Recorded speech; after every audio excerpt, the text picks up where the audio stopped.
army and police posts across the country as part of the government's crime-fighting strategy. 2 of the proposed facilities are earmarked for Tunapuna, including one at the Eddie Hart grounds. The Prime Minister said the action by the Tunapuna-Piarco Regional Corporation shows their hatred for residents and urged the opposition to place the interests of citizens ahead of politics. In other news, the government is expected to decide on the future of the National Program for the Upkeep of Public Spaces, or NPUPS, after the national budget is presented, with the current phase of the initiative set to conclude on September 13th. Minister of Rural Development and Local Government, Khadija Amin, provided the update while speaking to reporters during a cleanup exercise at the Barataria South Secondary School on Thursday. She acknowledged concerns about what comes next for workers employed under the program, but said the focus remains on completing ongoing projects in schools and communities before the September deadline. Minister Amin explained that once the budget is delivered, the government will determine how the program will move forward.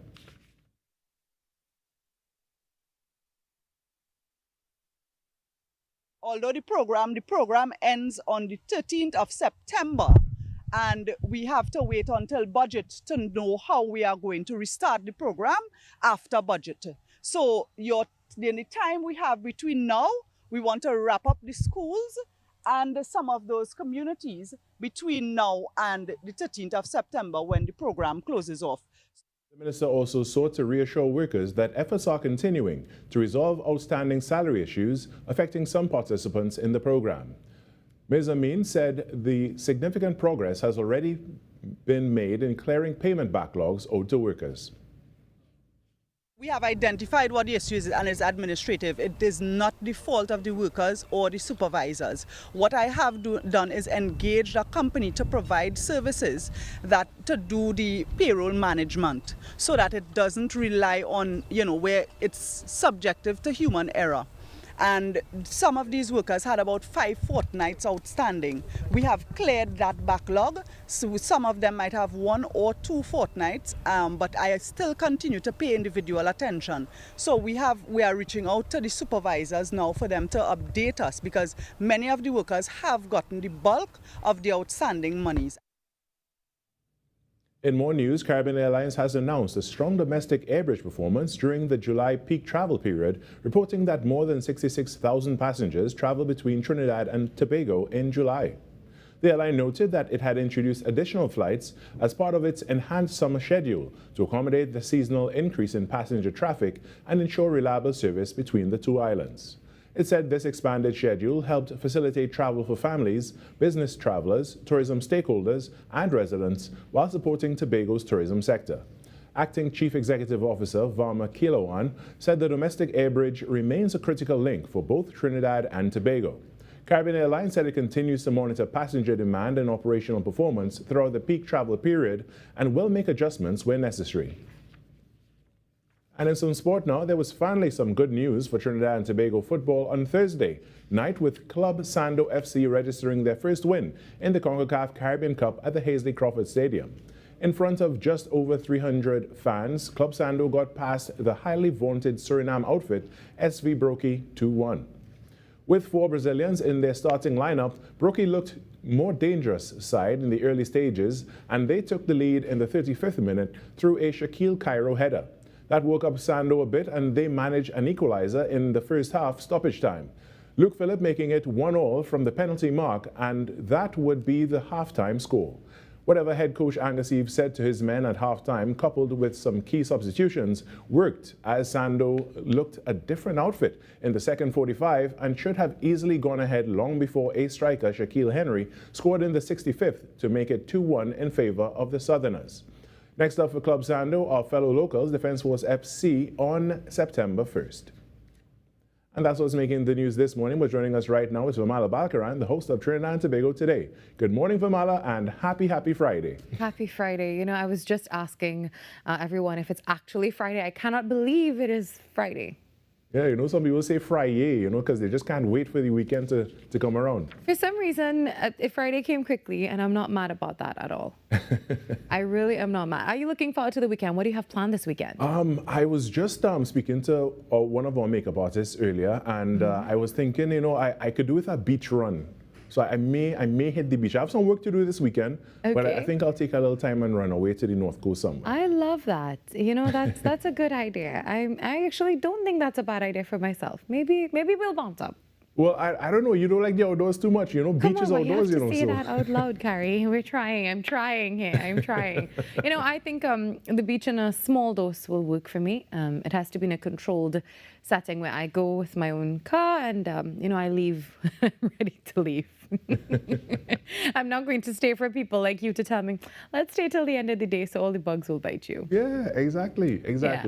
But you know, I can understand why you don't like the outdoors too much. Many people don't like bugs and insects and Yeah. stuff like that. And even at the beach, you sometimes, you know, it's mosquitoes and sandflies. So For the some reason, sandflies have love this roasted guy. me. They have roasted me very well at Maracas, and they bit me through the repellent. So that is something for you.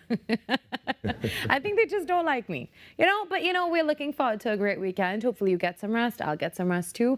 And to all viewers this morning, we're so grateful that you're always here. Carrie, I don't know if you check the comments, but they're always so heartwarming every single day. And Yeah. we appreciate everyone so Every so single much. one, you know, Yeah. and you know, we're happy we get to start off the day with you, and you're logged in, whether you're on radio or you're logged into your TV sets or on your phone screens, you know, because Yeah. as the age we're in right now, you can take us anywhere you go. That's right. We appreciate you so much. All right, Carrie, pack show. So I'll talk to you soon. Have a beautiful day. All right, you as well. It's Friday, so we're looking forward to it as usual. Okay, bye-bye. Thanks so much, Virmala.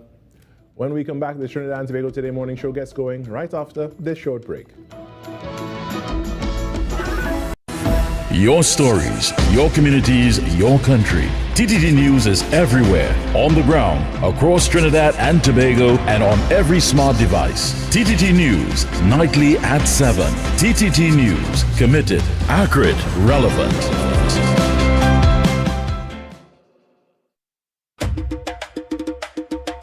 This August, join TTT as we celebrate emancipation through a month of culture, history, and entertainment. In collaboration with the Emancipation Support Committee of Trinidad and Tobago, experience the Pan-African Festival as it unfolds across your screens. Beginning with the historic Emancipation Ceremony, live from downtown Port of Spain on August 1st, Emancipation Day, TTT brings you a month-long lineup of festival highlights, including the Youth Pan Extravaganza, Pan-African Night Concert, Unity Reggae Concert, and much more. Delve into our history, heritage, and the contributions of our African descendants through powerful documentaries that preserve stories of resilience, identity, and legacy. Plus, enjoy a selection of entertaining films and dramatic stories to round out your viewing experience. This August, connect with the culture, the stories, and the moments on TTT and ttt.live/stream.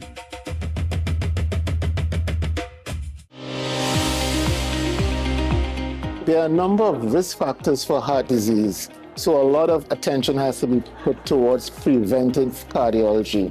What can we do to reduce the burden due to all these risk factors? Hypertension, diabetes, cholesterol, need to stop cigarette smoking, you gotta get people exercising. Be viewing Caribbean Medical TV on this station.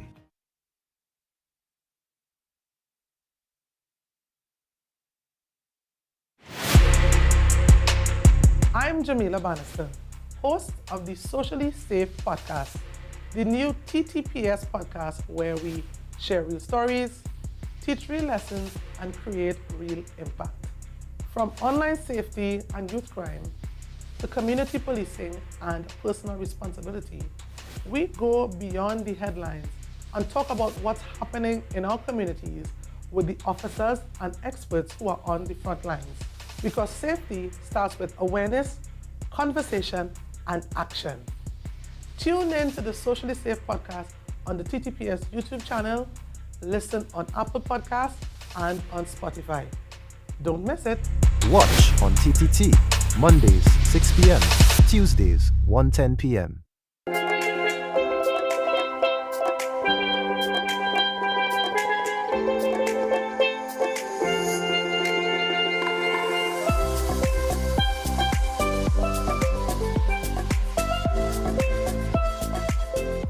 Friday 7th, August 2026. The time now, it is 6:10 a.m. Good morning, Trinidad and Tobago and the world. I'm Virmala Balkaran, and welcome to Trinidad and Tobago Today. Let's take a look now at what's trending this morning. The government says discussions with Hilton over the future of the Hilton Trinidad and Conference Centre are progressing well. Line Minister for ETEC, Saddam Hussein, says negotiations are at an advanced stage with an announcement expected soon. While he says the government is working to protect the interests of the country, hotel employees, and of course the taxpayers, while addressing issues surrounding the management and future of the Hilton property. The minister also questioned the previous administration's proposed $400 million property improvement program, saying that key funding details were not in place. In other news now, a man and woman have been charged with the murder of 25-year-old Cheyenne Ruiz, who was killed last week. Police say Ruiz of Quarry Road, Diego Martin, went to her former boyfriend's home at Edinburgh 500 Chaguanas to collect $4,500 that she was owed. An argument reportedly broke out, during which she was stabbed multiple times before the couple fled the scene. The pair were arrested hours later and have since been formally charged. Ruiz's relatives say that they are relieved that charges have now been laid.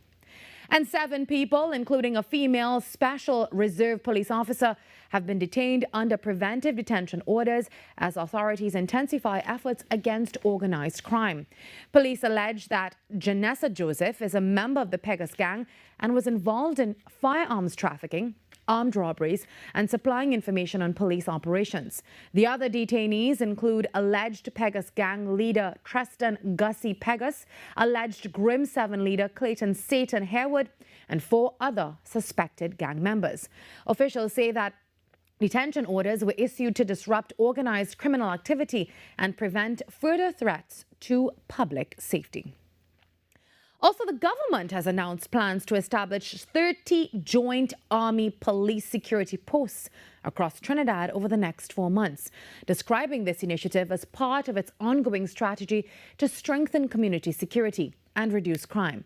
At the same time, the Prime Minister has highlighted crime data suggesting that many murders this year stemmed from altercations, revenge, and domestic disputes, arguing that greater emotional control and stronger community values are also key to reducing violence. Now, what role can visible security presence play in crime prevention? Are there deeper social issues that also need to be addressed? We explore these now questions with criminologist Dr. Randy Sipasad. Good morning, Dr. Sipasad. Hi, good morning. Thank you for having me on the show. It's good to have you back. It's been quite a while, and we're glad that you're here with us.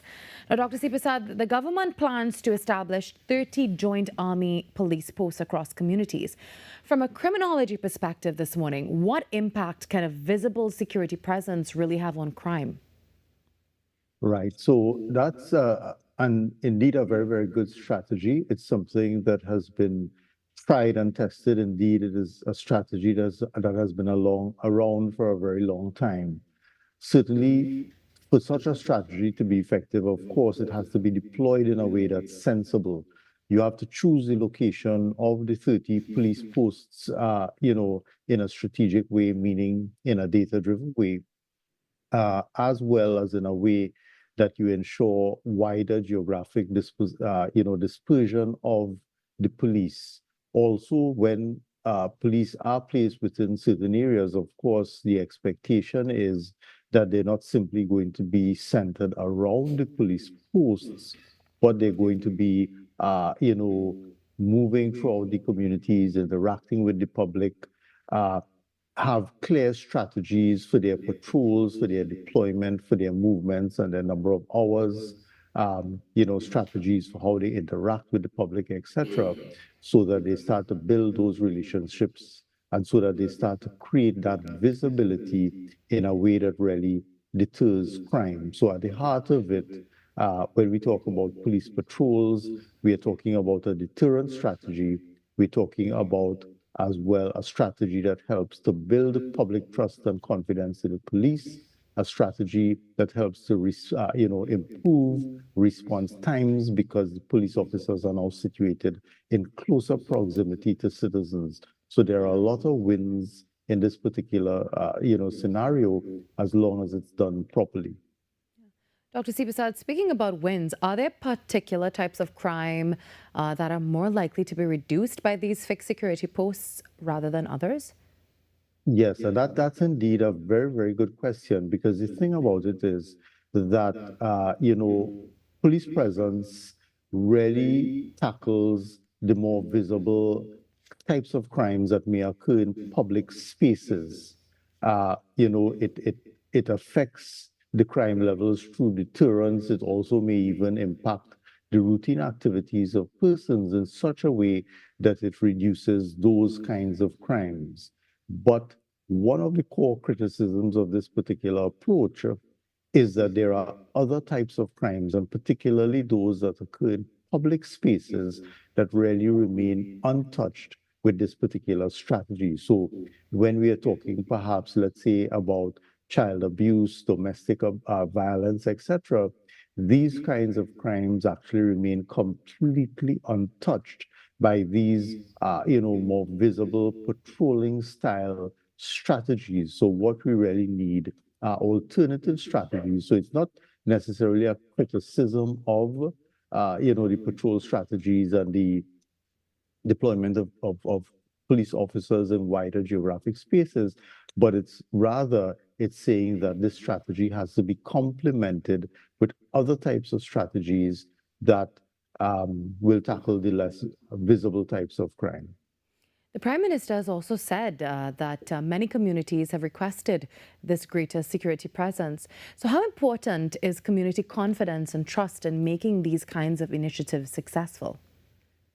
Right. So it's really a very critical question when it comes to public trust and confidence in the police, because the police actually can't do everything. They need the willing cooperation of the public really in almost every facet of what they do, from crime detection to successful prosecution. So for instance, when it comes to crime detection, if you have that trust and confidence in the police and a close link and good communication, you find that the public could really be the eyes and the ears of the police. In other words, you create a wider, more effective surveillance system. And you see it very, very often in foreign countries, where you would hear that phrase, if you see something, say something. And people are always encouraged to come towards the police, but not only when it comes to crime detection and reporting, but also when it comes to successful prosecution. The public will serve as witnesses, etc., so that perpetrators could be brought to justice. So the public do really indeed play an important role. Quite unfortunately, what the research shows is that there tends to be in the Caribbean space, including Trinidad and Tobago, a fairly sizable proportion of the public who lack trust and confidence in the police. But at the same time, there is a fair amount of persons who do actually have trust and confidence in the police. So what it signals is that there is room for improvement when it comes to building that relationship and building that trust. And in that line, I dare say, with the addition of several more police posts, it really creates an opportunity and opens a space for a deeper level of interaction with the public, meaning you can use that as an opportunity, among other things, to build that trust and confidence in the police. Dr. C. Prasad, let's talk a little bit about the statistics now. The government data suggests that many murders this year resulted from altercations, revenge, I believe also domestic disputes rather than organized gang activity. Now, what does that tell us about the changing nature of violent crime?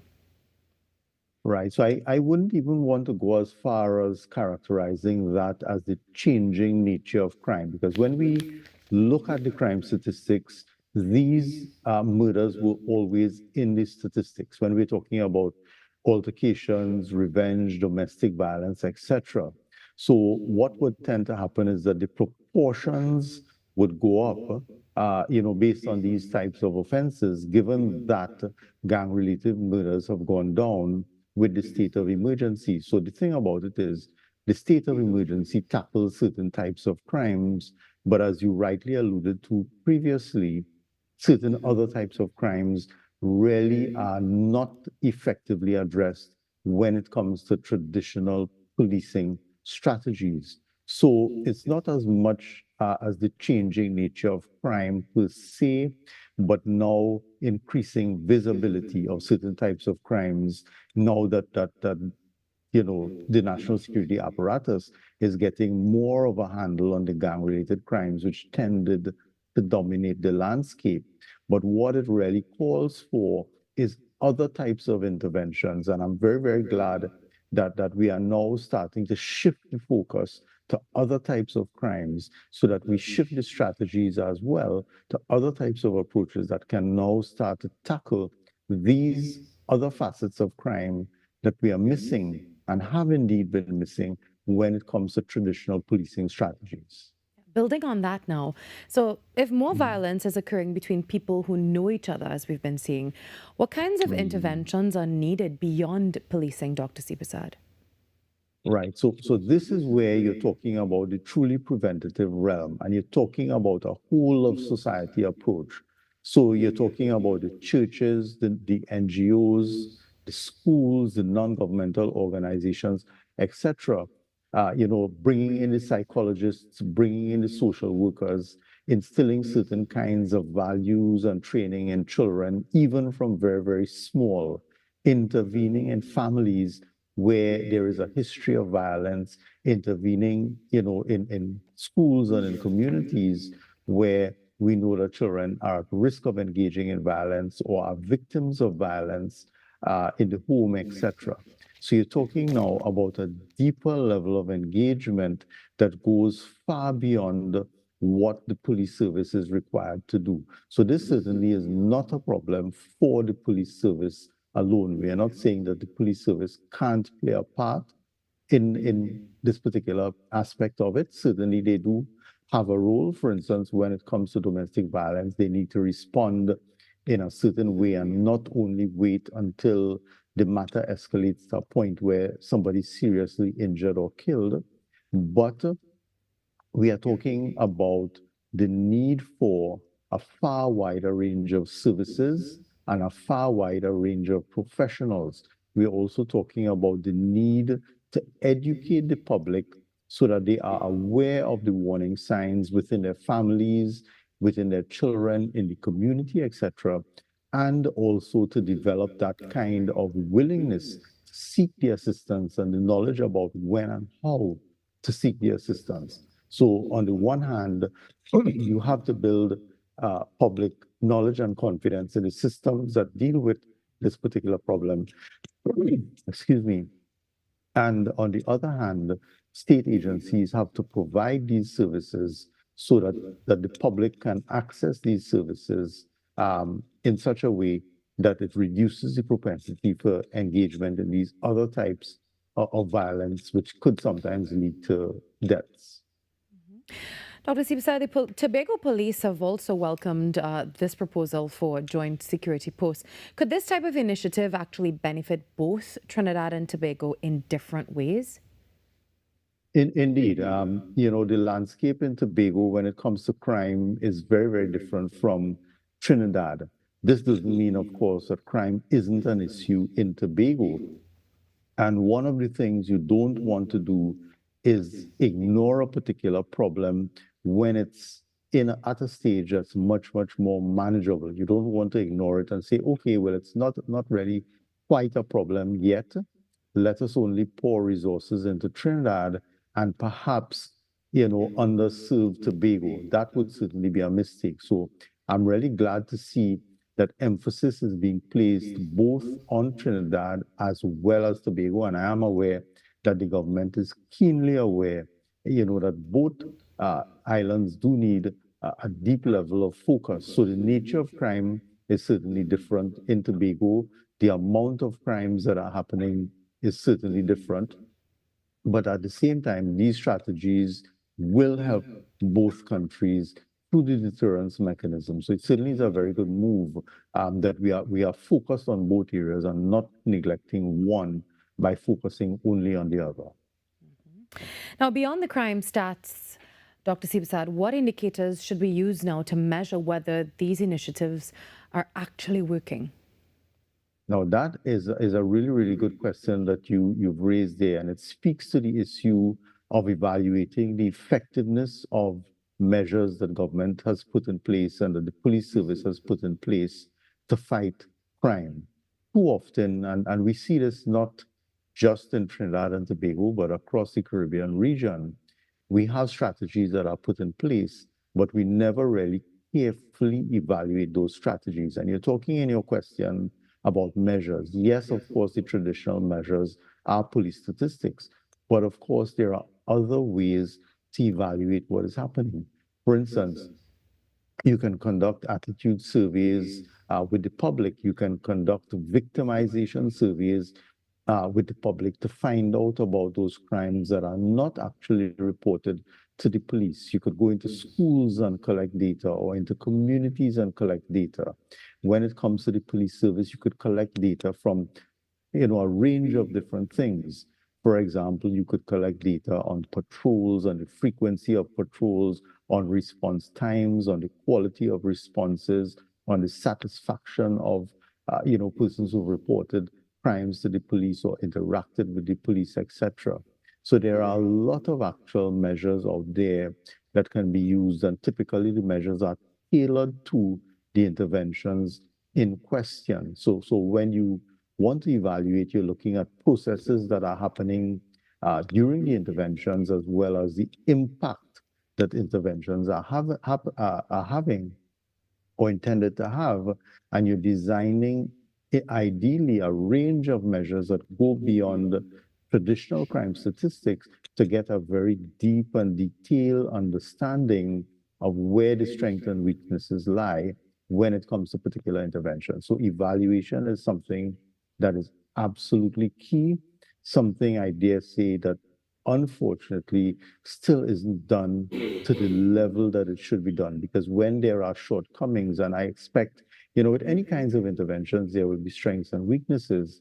Evaluations help us to pick up where the strengths and weaknesses lie so that we can capitalize on the strengths, but at the same time, we can identify weaknesses and take remedial action so that we improve areas of weakness. Well, Dr. Sibsad, before we wrap up this morning, what are your final thoughts and comments on the topic before we go? Right. So I would say that in the case of Trinidad and Tobago, as I've always maintained, we really do need a balanced strategy. Yes, the focus has been very largely on law enforcement, typically focused on the criminal justice system, mainly policing, the judicial system, as well as the prison system to a lesser extent.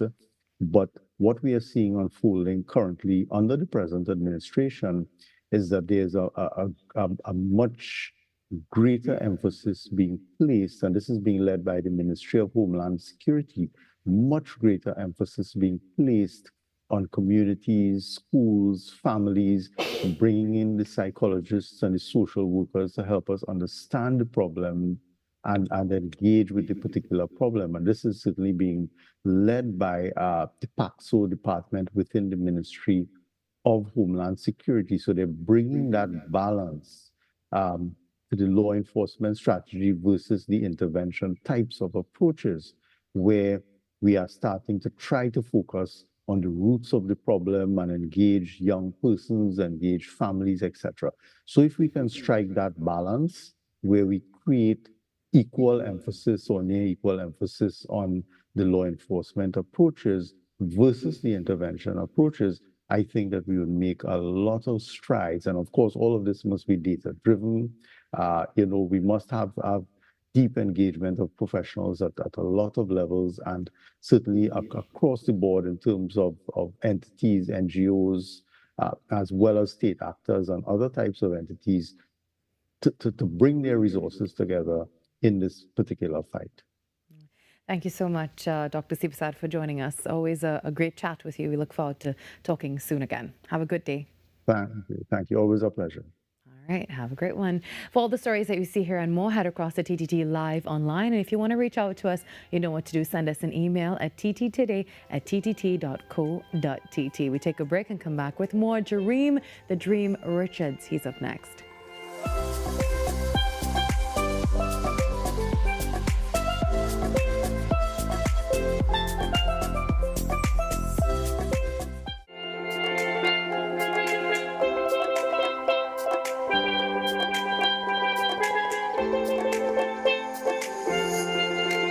Every client deserves expertise, integrity, and guidance they can trust.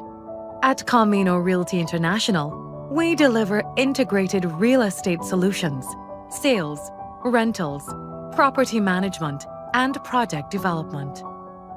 Driven by excellence, transparency, and innovation, we protect value, create opportunity, and build lasting success. Because real estate isn't just about buildings. For more information on our services, log on to CaminoRealty.com or follow us on social media at Camino Realty TT. Camino Realty International, elevating lives one property at a time. Resilient, brave, worthy. 12 majestic women, 12 majestic journeys.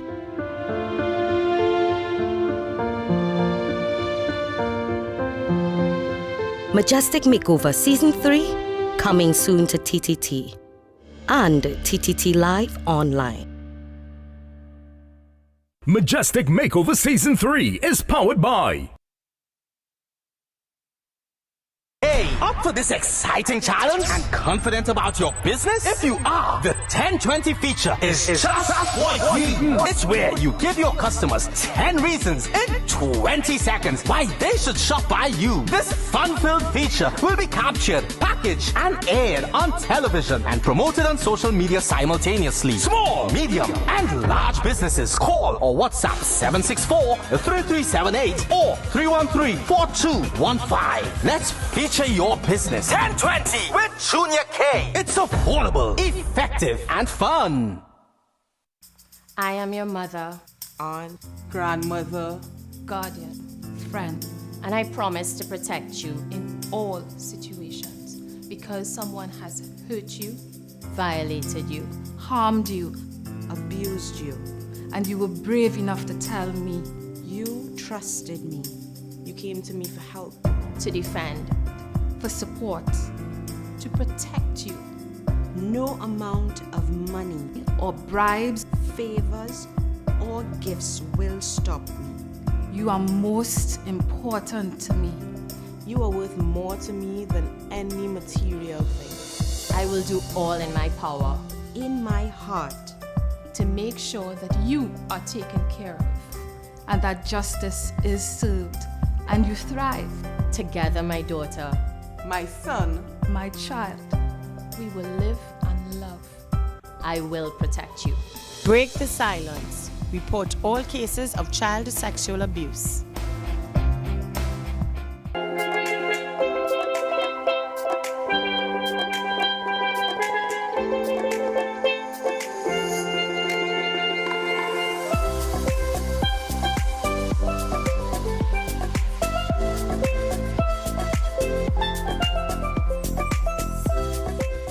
He has spent years proving that he belongs among the very best in the world. And Jareem the Dream Richards continues to deliver for Trinidad and Tobago. Fresh from the 2026 Commonwealth Games in Glasgow. Well, Richards is coming home with silver in the men's 400 meters, adding yet another major medal to a career that has already taken him from Commonwealth champion to World Championship medalist and national record holder. His 43.72-second run for silver at last year's World Championships also remains the national record. But behind those performances are years of discipline, sacrifice, and setbacks and evolution, including a remarkable transition from the 200 to becoming one of the world's best over 400 meters. Joining us now to talk all about the medal, the journey, and what he is still chasing is Jareem Richards. Jareem, good morning and congratulations to you. Thank you so much. It's a pleasure to be here. Good morning, Trinidad and Tobago, and special good morning to my mom, my dad, and my sister that I know they are tuned in right now. I hope everyone has a safe and blessed morning today. All right. Well, thanks for joining us this morning, Jareem, and sharing all this success and great news with us. And another Commonwealth medal for Trinidad and Tobago. And now that you've had a little time to process all of that, how are you really feeling about it? How are you feeling about that?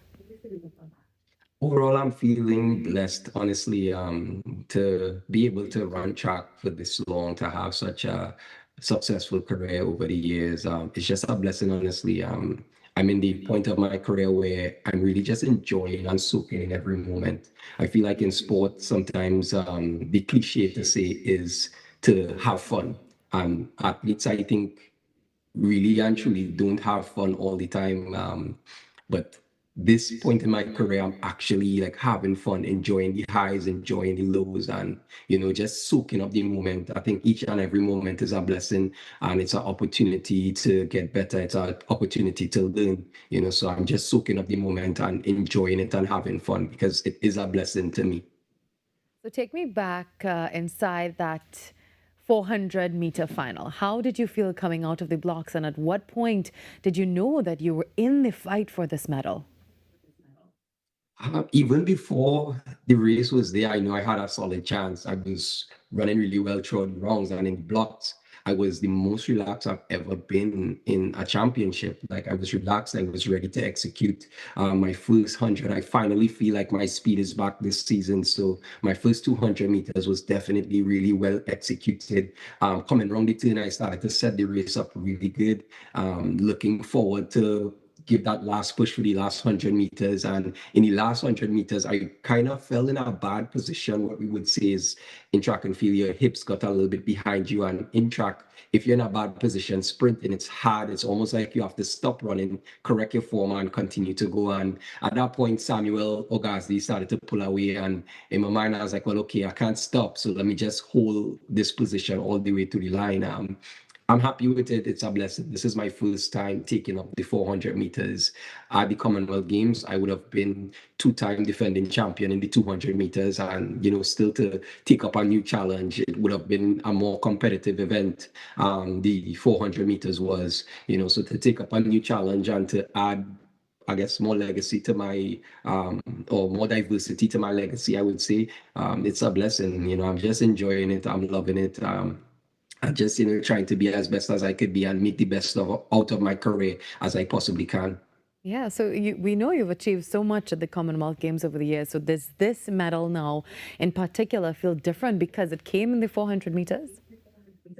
It definitely feels different. One of my fears when I was younger was not being able to fulfill one, the purpose that God has for me, but two, to be able to see the full extent of my talent that He has blessed me with, especially over 400 meters. I started off as a 200-meter athlete, predominantly that ran 4x4s and occasionally ran 400 meters. I knew I had the talent and potential, but to now be able to see that full potential in the 400 meters means a lot to me, and it's a blessing from God, to be able to achieve such great things like a national record, a world championship medal, all these great things is honestly for me just a blessing.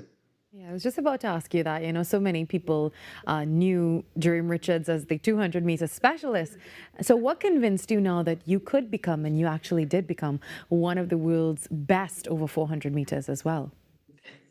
Funny story, actually. I remember one time I was praying, and a lot of people around this time was kind of saying, you should try the 400, you should try the 400.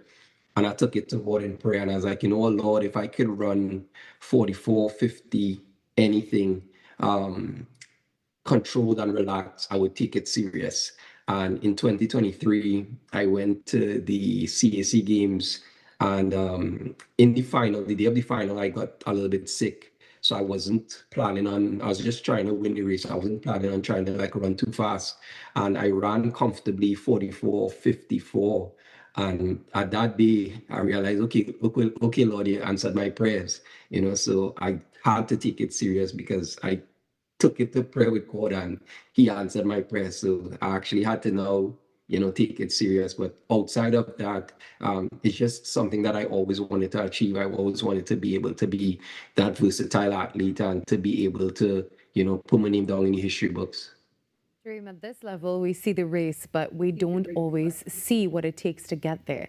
Tell me, what has been the hardest part of maintaining this level of excellence year after year? There's a lot of hard parts, but if I could sum it up, track and field is a sport where it's more so a job, because it is my job, but it is a job where you work 24/7. Each and everything that you do affects your job.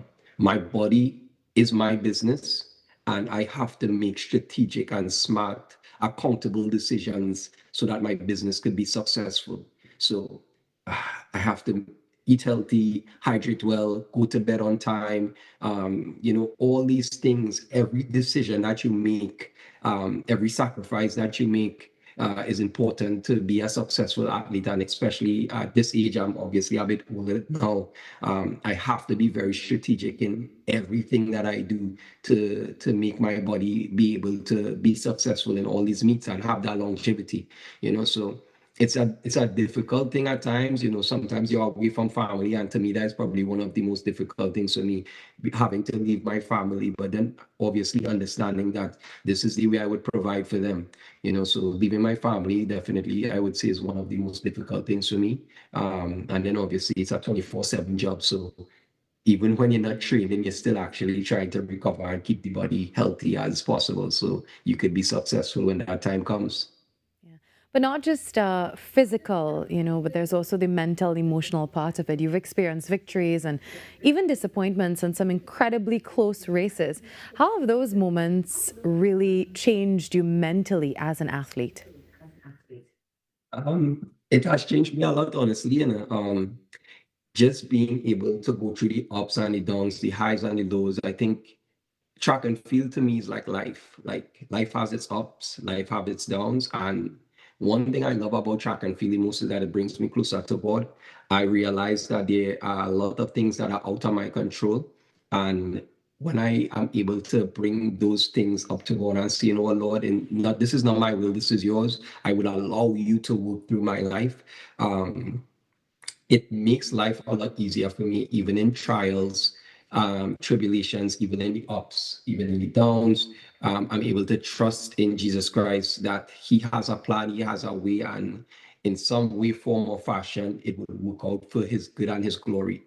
So that gives me that level of comfort. When I was a younger athlete, I hated disappointment. I would stress a lot. Important events would be very stressful for me, all these different things. But now I find the joy in track and field. I find the joy in the pressure. So like when I go to the line, I tell myself now, like this pressure you're feeling, this anxiety you're feeling, the crowd that's there, the expectations of that people may have about on you and you might have for yourself. It's all pressure that brings joy to me, because had I not been in this situation, had I not been on the line, I would have wished that I was there. So this is just some small stuff that comes with the blessing, so I'm able now to enjoy the struggle, to find joy in the struggle. And the Bible speaks about that. And, I truly believe that once you find the joy in struggle and the joy in the peace and all these different things, it humbles you and it makes you enjoy life even more, knowing that, Jesus Christ has a plan for us. And going forward, that His plan always works out for His good and His glory.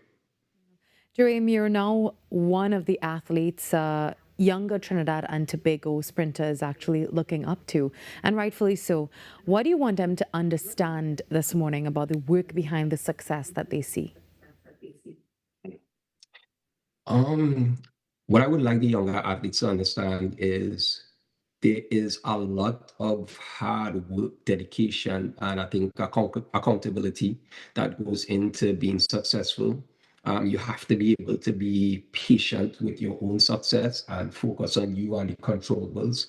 I think a lot of times we are in a sport where it's easy to compare times, it's easy to compare distances and all these different things, heights, so the one thing you could control is you. So if you focus on yourself and not anyone else, and focus on your own progress, it doesn't take away from your progress or your where you are right now. I think a lot of times athletes get distracted and get caught up in wanting success too fast. So I think if they could just stay focused, stay patient in their own progress, and just be delusional in terms of your dreams. A lot of times too, I feel like we have dreams, we have goals, we have aspirations, and it's limited in a box, so who's to stop anyone from saying they want to break a world record? You have to believe it. It has to start somewhere for it to be achieved, so I guess those are the key things that I would leave the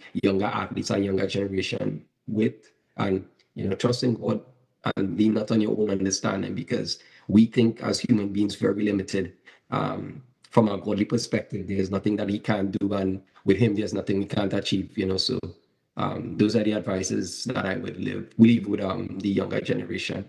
Dream, I love that. I actually took a note of that. Be delusional with your dreams. A lot of times when we try to be realistic, we box ourselves in, and that's really profound and a really good note to end things this morning. But before we go, we have to ask you, what are you chasing next? What's missing from your collection? What is next for Jareem the Dream Richards?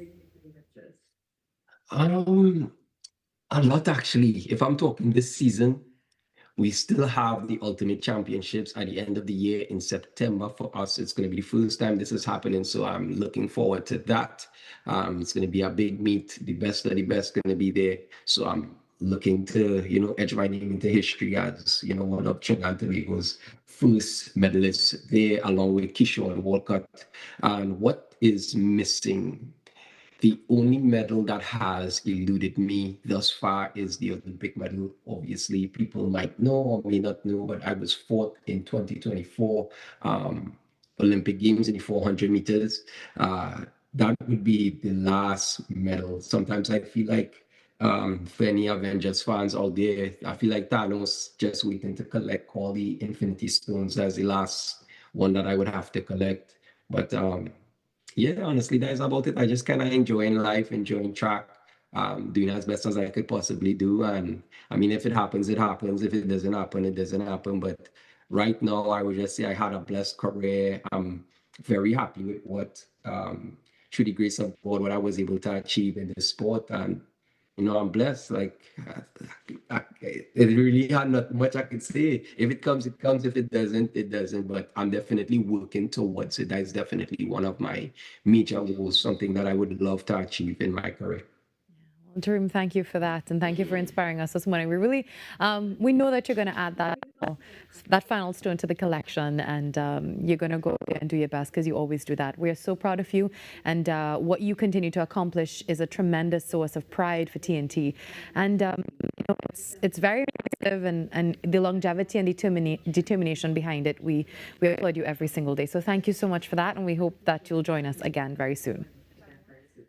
Thank you so much, and thank you so much for having me. Have a blessed day today, Trinidad and Tobago. All right, Jareem. Bye-bye. Have a good day. Bye. That's Jareem the Dream Richards with us this morning, talking all about his success and, of course, what comes next. And I think be delusional with your dreams. I love that. We take a quick break, and then we come back with more.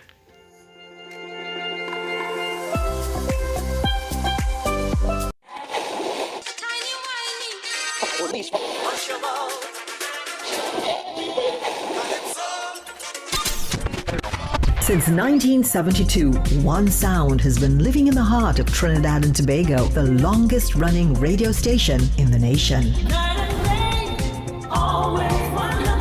We're your holiday soundtrack, whether it's on your day off, long drives, or house lives. We are always sweet.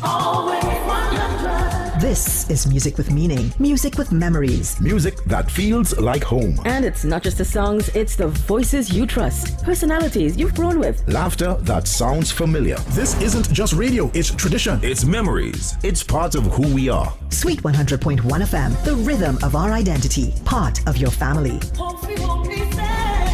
Always 100, guide you on your way. Sweet 100. Ever wondered what happens before the lights come on? Before the crowd pours in? Before the magic hits the stage? This is your all-access pass.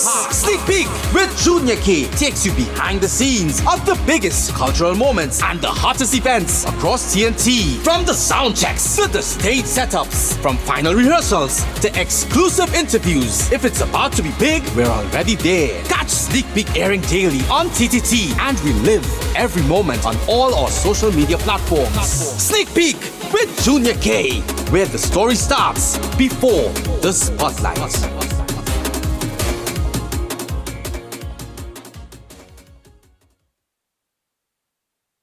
TTT News every night at 7. TTT News, committed, accurate, relevant.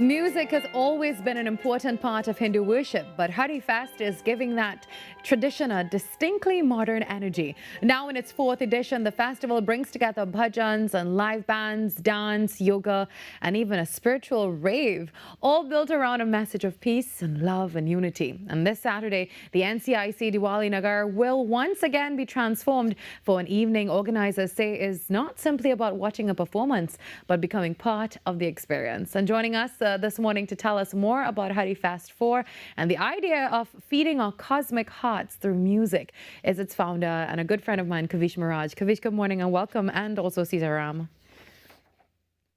Hi, Sitaram. Good morning. Virmala, how are you? On Trinidad and Tobago, good morning. It's a pleasure to be here. I'm great. Glad to have you here. Let's talk a little bit about Hari Fest 4. I know when you first started this festival, you had a specific goal and a dream for this. And what did you want to create that you felt was missing? Okay.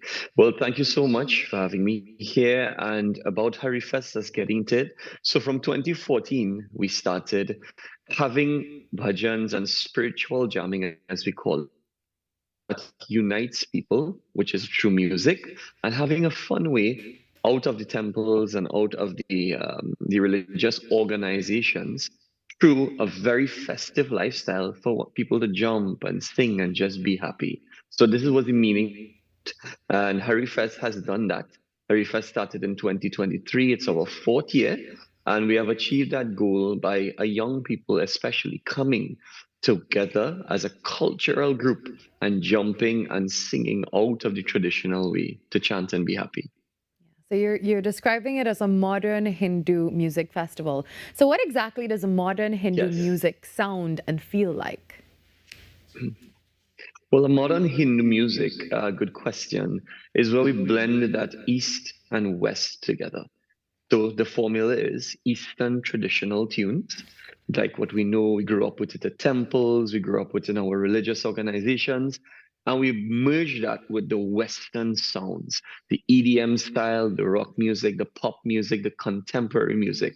So by merging those two together, we have a space where people are familiar via nostalgia with the tunes and the melodies, and then something a little more hip that they can dance and sing and move to. Now let's talk about Hari Fest itself. What can we expect? What's on the agenda? I know there is some sunset yoga. There's also the Shankh procession and the spiritual rave, which I am absolutely excited to hear about. So tell us all about the events. All right, no problem. Well, what can we expect? Hari Fest is a merge between the puristic elements. So, of course, music being one of that. We have a pop-up market as well that sells beautiful food, artisans from all over the country. So you can get the local artisans making beautiful necklaces and all these types of clothing you'll see for yourself.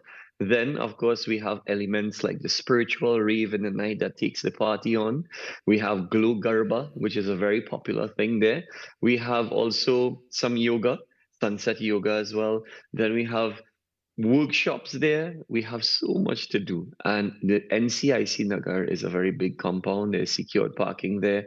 Only $20, you can fill your car. You'll have secured parking with security and just an environment where you can meet people that's similar-minded to you, that loves culture, that loves peace, unity, and just pure happiness and bliss via music. Let's talk about the artists now. I know we have some artists and groups coming in. There's Nigel Rojas. I know Dr. Shavana Miraj. Correct. So tell us about everyone coming together for the entertainment part of Harryfest. All right, of course. So the highlight is that musical festival, which begins promptly at 5 p.m. This is a collection of senior artists, junior artists, and very non-traditional and traditional artists, right? So Dr. Shivanan Maharaj, who is a cultural icon in our country, he's doing a musical piece.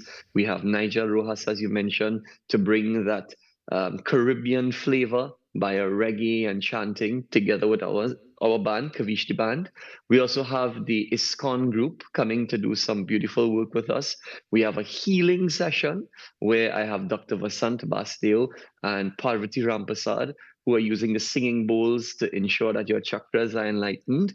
We also have the SK Dance Academy, a dynamic dance academy in our country, together with the Bollywood Dance Company. That's going to all come together to give a wonderful musical concert. And the spiritual rave by DJ Donan Sonas and Jonathan Mora, which more than music, they are going to give that spiritual rave party in the end with your glow sticks. And that's how we're going to end off the festival. All right. Well, thank you so much, Kavish. The information is on the screen for you. We'll see you this coming weekend at Harryfest, and it's happening at the NCIC Diwali Nagar in Chaguanas. Well, it's time now to take a quick break, and then we have the news with Carrie at the top of the hour. See you inside hour number 2 of Trinidad and Tobago Today.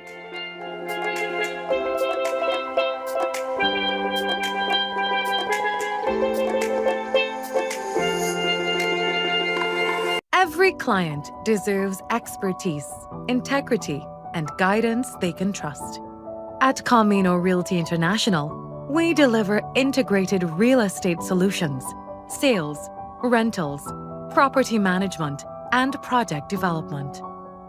Driven by excellence, transparency, and innovation, we protect value, create opportunity, and build lasting success. Because real estate isn't just about buildings. For more information on our services, log on to CaminoRealty.com or follow us on social media at Camino Realty TT. Camino Realty International, elevating lives one property at a time.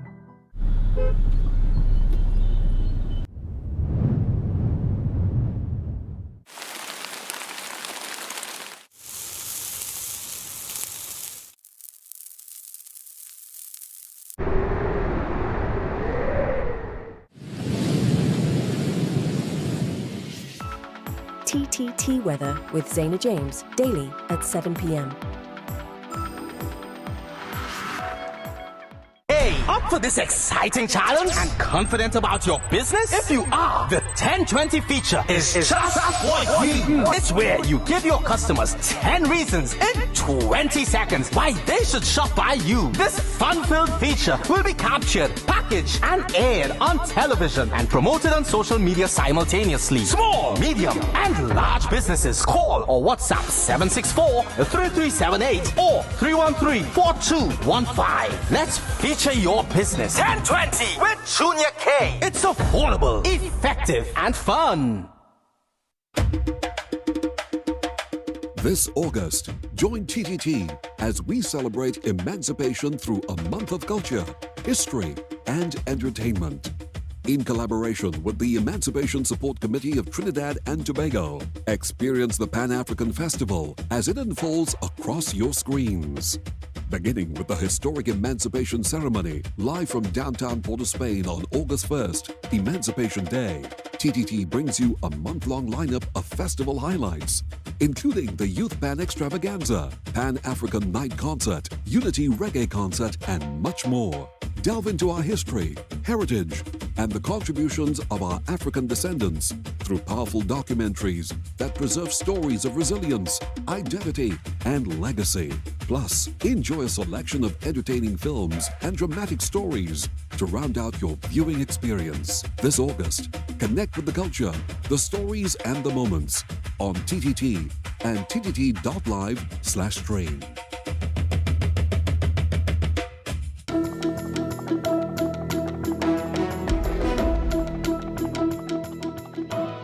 Good morning. This is your TTT News Update. I'm Carrie Roberts. Making the news at this time.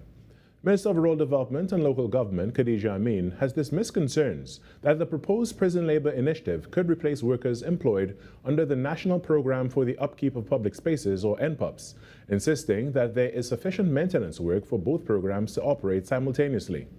Earlier this week, Minister of Homeland Security Roger Alexander announced that government was exploring the possibility of using prisoners sentenced to hard labor to assist with cleanup and maintenance efforts across the country. Speaking to reporters on Thursday, Minister Amin said NPUPS had already demonstrated its value through the productivity and performance of workers in communities nationwide. She rejected suggestions that the proposed prison labor initiative would compete with NPUPS, arguing that the demand for maintenance services far exceeds the current workforce available to carry out the work.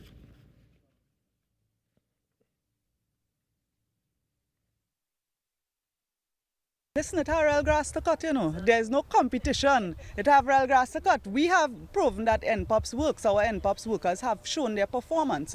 And in various ministries, you have a lot of ministries who do this type of maintenance work. You have MTS in the schools. You have Ministry of Works doing the highways and those major water courses where you have same thing workers cutting grass. So there is need to continue to have that kind of maintenance. So all ministers, we are all boots on the ground. We are all hands on deck, and it's not a competition. It's a real grass to cut. Meanwhile, President of the Prison Officers Association of Trinidad and Tobago, Gerard Gordon, is defending the proposed implementation of prison labor, saying it should be viewed as a rehabilitation tool rather than a form of exploitation. In a statement on social media, Mr. Gordon said public debate on inmates participating in agriculture, road maintenance, environmental projects, and other public works often misses the bigger picture. He noted that international law does not prohibit prison labor and pointed to standards established by the International Labour Organization and the United Nations, which recognize properly managed work programs as an important part of offender rehabilitation. According to Mr. Gordon, international conventions allow prison labor under strict safeguards, including court conviction, state supervision, and protections against abuse.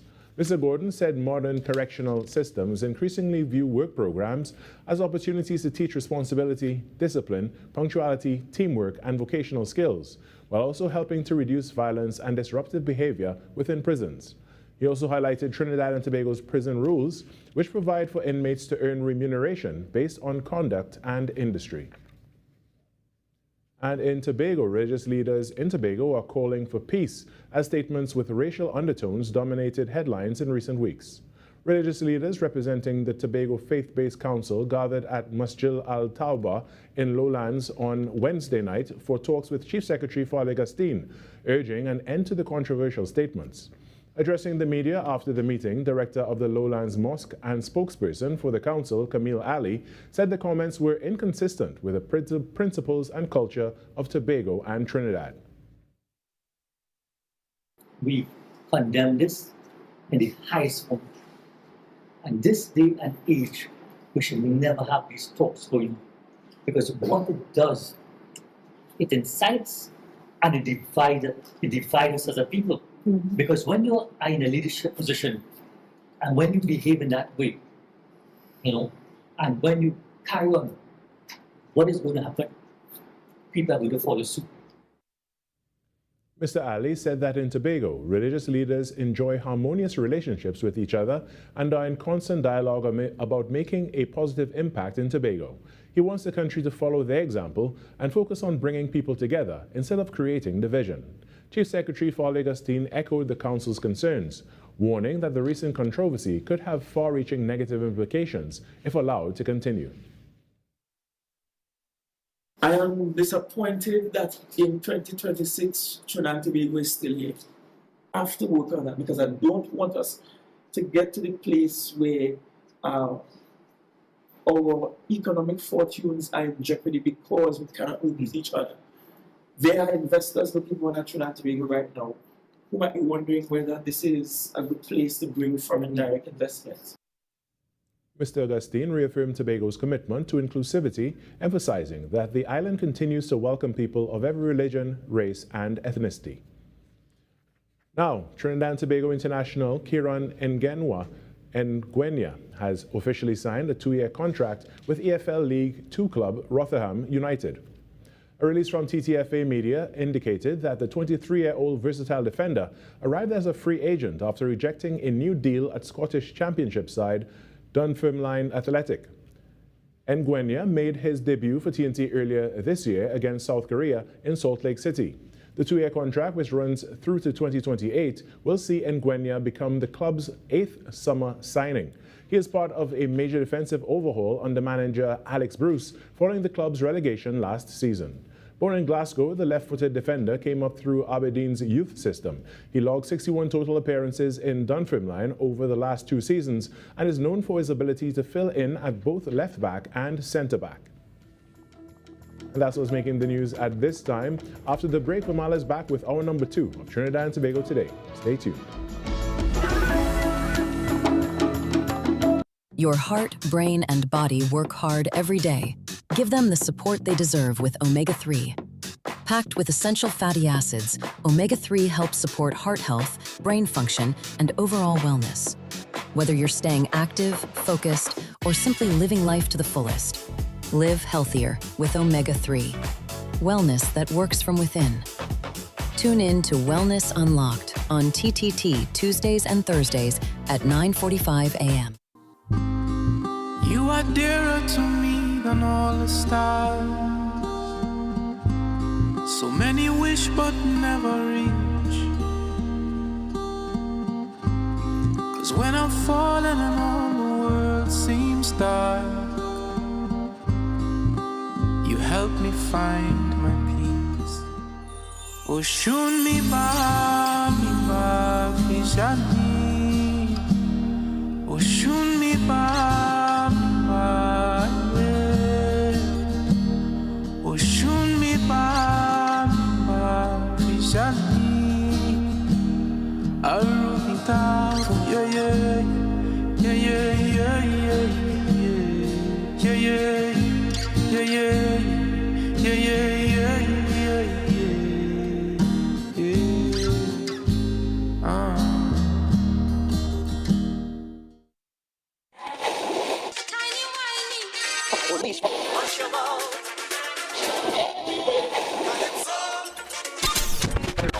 Since 1972, one sound has been living in the heart of Trinidad and Tobago, the longest running radio station in the nation.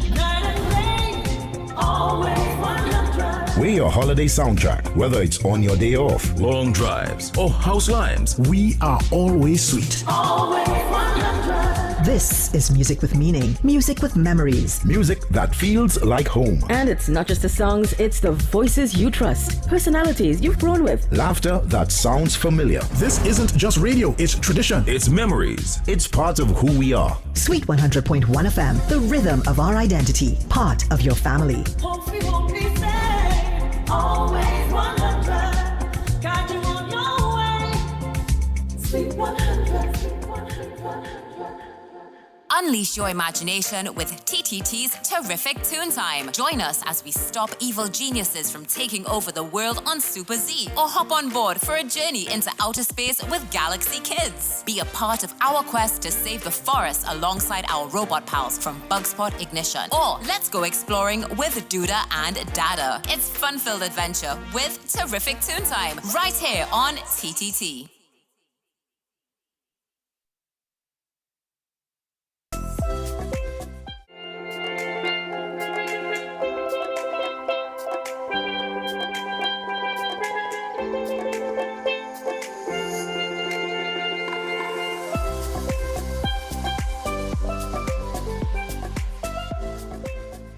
Emancipation is not only an opportunity to reflect on our history, but also to celebrate the culture, the creativity and enterprise that continue to thrive within our communities. And this weekend, the Malabar South Community Council is doing just that with its second annual Emancipation Entrepreneurs Market, Community Talent and Fashion Show. From an emancipation parade through the streets of Malabar to local entrepreneurs, African-inspired fashion and music and community talent, the event is designed to bring residents together while creating a platform for people doing positive things within the community. Well, joining us this morning from the Malabar South Council, we have Miss Anne Liu and Mr. Stern Barnes. Good morning to you both. Good morning. And how was Malabar this morning? Wonderful. Yeah. Excellent. So this is now the second year of the Emancipation Entrepreneurs Market. So tell us what inspired the council to start these celebrations. So we sat as a committee and we looked at some of the things that could bring the community together and also to encourage young entrepreneurs to come out and have a space where they could ply their trade. And we thought that, we would free up the area and bring them there so they have a space they could freely sell. But you've also made emancipation itself central to the event and not just, hosting an entrepreneur's market. So why bring that idea into this? So basically, the young people in the community, we wanted to get them to understand the history of the emancipation, where all these craft came from, the culture, the drum and all these things. So that was part of that. So let's talk about the event. You're beginning with a parade, I believe, through Malabar. So what can we expect from that? Definitely. We're going to have a big truck. And we're going to start at the community center. That's Malabar Phase 4 Community Center. We start at 9 a.m. and we're going to be hitting the streets of Malabar. We have drummers who would be on a truck behind, and we're just going through and making the community aware of the celebrations. Yeah. So let's go back to the entrepreneurs and the artisans who will be at the market. Tell us, what kind of businesses and products can we find at this market? So you would find persons like Simba, Mary, those are people that do jewelry, craft. We have persons that do like batik, beautiful dresses like what I'm wearing here, where you could get that at like Judy's boutique. And only from the community or anyone from outside of the community? Outside as well. Wow. Yeah. Okay, so it's an experience where everyone is coming together as well.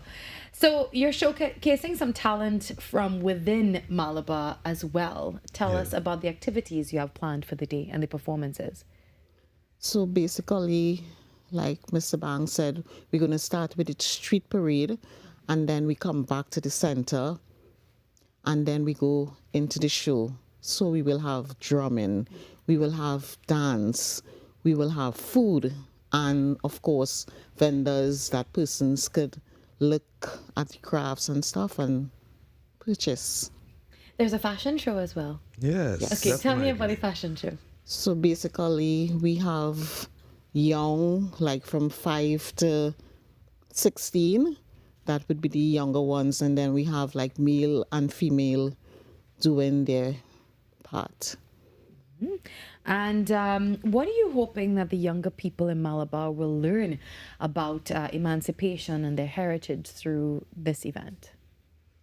Well, it's actually a learning experience for us as well. I think that most of our cultural holidays, we don't know much about it. We celebrate it, but we don't know much about it. So this is actually an experience for us to learn, and while we learn, we teach. So this is actually a learning experience for us as well. So what are the preparations like now by the council for this event? Wow. It's a lot. It's a lot, but it's very, rewarding when you see like even the vendors, like some of the vendors will call and they would be like, could we have this for 2 days? It's so wonderful to, you know, in a community to have so much, you know, people coming out and wanting to be a part of this, showcasing their products and, you know, all these talent we have in Malabar when they see persons performing and that kind of thing. So give us all the details now for anyone wanting to attend. Give us the times, the date, what can we expect, and when all the activities will kick off. All right, so it starts at 9 a.m. in the morning. We'd have our street parade. Then we'd head back to the community center where our program would officially start at 12 noon. From there would be a full day of activities, drumming, dancers from different other communities who would be joining us. And then we go into the fashion show. And that would be, that's the pie, the cherry on top of the pie there. Yeah, this year we are actually happy to be a part of the Arima Borough Corporation events. So we fall under the events of the Arima Borough this year, the Borough Month. So we just want to say thanks to the Borough. Also want to recognize all our members of the Malabar South Community Council who are looking on. Yeah. And Miss Anne, what are you looking forward to most? Getting the show on. Getting the show on because after all the hard work, huh? Yes. Yes, right. Which I really do enjoy. Well, we wish you all the best, and thanks for sharing this event with us. And tell us when it's happening again. It's this coming weekend. Yes. Yeah, lots happening this weekend. So many things to attend, and this definitely needs to be one of them. It certainly sounds like a wonderful way to keep the spirits of emancipation alive beyond, you know, the national celebrations that happened a week ago, and I really love that. So thank you very much for all your hard work, and to the Malabar South Community Council, we really wish you all the best. Thank you so much. All right. Thank you for having us. The information was on the screen for you. And of course, for everything that you see here and more, you can head across to TTT Live online, and you can access all of that as well. Our social media channels are on the screen for you now. And as we continue to tell you, if you want to contribute to the show in any way, all you have to do is send us an email at tttoday@ttt.co.tt. We'd really love to hear from you. We take a quick break and come back with more on Trinidad and Tobago today on this beautiful Friday.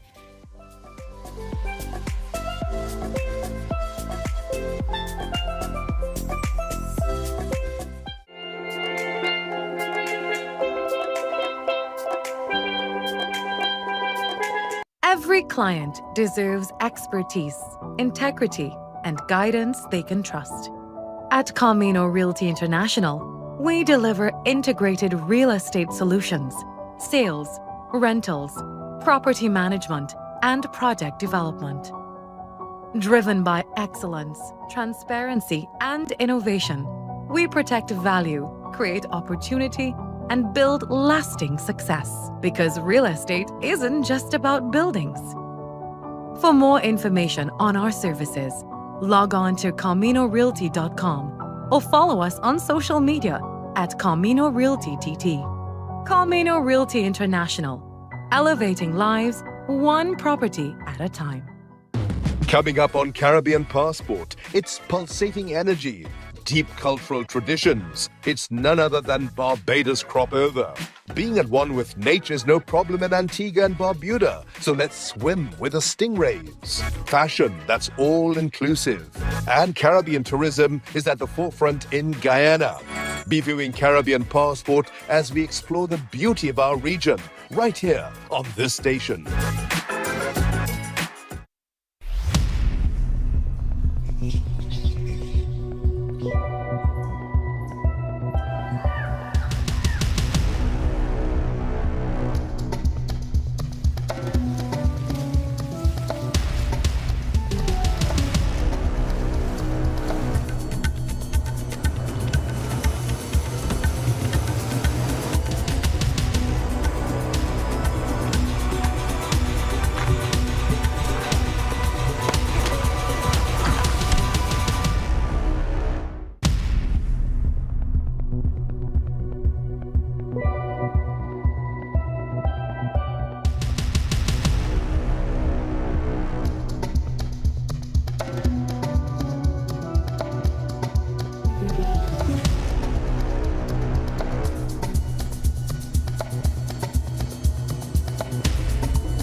resilient, brave, worthy.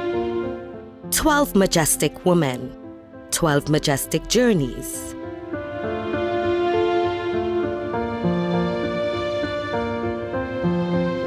Majestic Makeover Season 3, coming soon to TTT and TTT Live Online.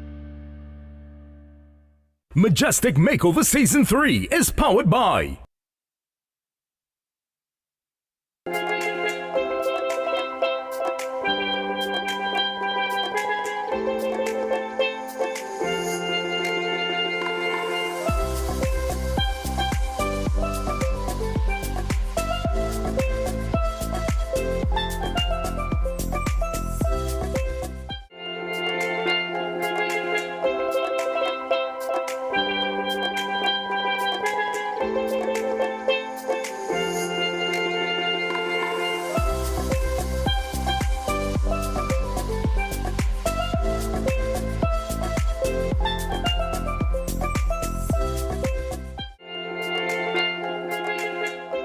that you're enjoying our Billboard music, that Sweet Steel Pan. It's for World Steel Pan Month, and it was kindly provided by Tevin Shockness, panist, and of course we are loving every single time it plays. Well, speaking of music, there's something about the music from the years gone by that you can instantly take you back. And this Friday, Dancing Shoes Promotions is hoping to bring some of those memories to life. Nostalgia Fridays is a new retro ballroom experience featuring classic music, dancing and old school entertainment. And the launch will also honor veteran broadcaster and well-known back in times DJ Alan Diaz, with part proceeds going towards Amica House for Children. And joining us this morning, well, it's actually a very full circle moment this morning. Some no strangers to TTT Media Limited, George Bell, chairman of Dancing Shoes Promotions, and committee member Mr. Andre Williams. Good morning to you both. Good morning. I should say welcome back. Thank you. Thank you. When was the last time you were here? Oh my, some decades. Some decades it's a ago. big reunion here this morning. But this morning you're wearing some different shoes. That's right. You know, for lack of a better. I think I'm very good with my puns. You don't agree? Look at that. My pun game is great on a Friday. You're punny. Yeah. Look at that. Why did we not have them back? So let's talk about Dancing Shoes Promotions and how the idea for Nostalgia Fridays came about. All right, George, you're going to lead. The thing is that when we were growing up, and people like Sayo and a lot of them could, you know, remember that, there was almost a discotheque in every community. Forget about Port of Spain. Port of Spain had about 7 or 8 of them. And San Fernando as well, where I lived. I was born in the wrong time. Yeah. No. Quite, you can quite experience frankly. it. Yeah, I absolutely. And we have seen that disappeared. And as the years went by, there were a few places in Port of Spain that kind of, you know, facilitated that experience for the more mature. I want to be careful on how I say this. The more mature demographic. So we don't offend anybody. That's right. And I don't want to do that at all this morning, right? And it's more than just dancing, right? It is giving the mature people. Andre calls them grown folks. The grown folks people like ourselves, giving us an opportunity for recreation in a different space, right? That brings back, you know, those memories, and which is why the name nostalgia is important, right? And so we were sitting one day, and then, strange enough, as we're talking about this, everybody on this committee came through NBS TTT. Oh, wow. Every single person on this committee. Yeah. All right. Is it an alumni? It is. and so we have, and I'm going to just mention them quickly. We have Derek Timothy. Who was in the engineering department. That's right. At the radio. And Marie Young, who was in sales. And Laura Nan, who was in accounts. Right. And we had another person. And she was in sales as well. She was in sales as well, but she has left us. Okay. Wow. And so, you know, we do have a site. We do have a chat site that we talk. We haven't left this place, you know. Yes. We haven't left it. The place might have left us. Never But we haven't left this. We haven't left this place. So we communicate regularly and so on. And then one day, there was this discussion taking place, and I remembered when Dave Elcock used to have. By then, it was called the Scarlet Ibis Hotel. Every Sunday, an experience again for the grown folks, right? And so we went there to look at it and say, market research. that's right. How could we recreate this feeling, this environment, and so on? The facility, and I don't want to talk about that too much, but the facility wasn't what we wanted. And so we found the most compelling reason why we should continue this in a place called Roslyn's Hall and Lounge in Ozonville in Tunapuna, right after Exodus and Pania, that road that goes up there, right? And it's remarkable. It's remarkable. And everybody was bowled over. Not only that, we brought people in from the outside to say, what do you think of this? Why is the venue so good for this? Well, parking, one, security, and it's just beautiful. I see, and it's spacious. It is spacious. It is spacious. So it allows for all the dancing. It does. All it of does. the dancing shoes. It holds approximately 400 people comfortably. So you can dance comfortably and not feel absolutely like you are, you know, just encroaching other people's space. So let's talk about the entertainment for Nostalgia Friday. All right. So we've got our house DJ, PL Smooth. Our guest DJ will be Sensational Sammy from 105 FM. There's some live entertainment from Christopher B. And of course, we're just looking forward to seeing everybody tonight. I mean, let's put it like that. You know? And it's also for a good cause. Of course. It is. Yes. It is. Some of us have been doing some charitable work, me particularly, with Amica House for about the last 10 years, you know. And we have provided quite a lot to that environment. And we thought that we couldn't do this without, especially since it was in the community as well, we couldn't do this without reaching out to help and support, given what we may make from the venue tonight, and we just thought that we had to do something about that. So we had a discussion with Amica House and said, listen, we are prepared to give you proceeds every time that we have a function there, and so that.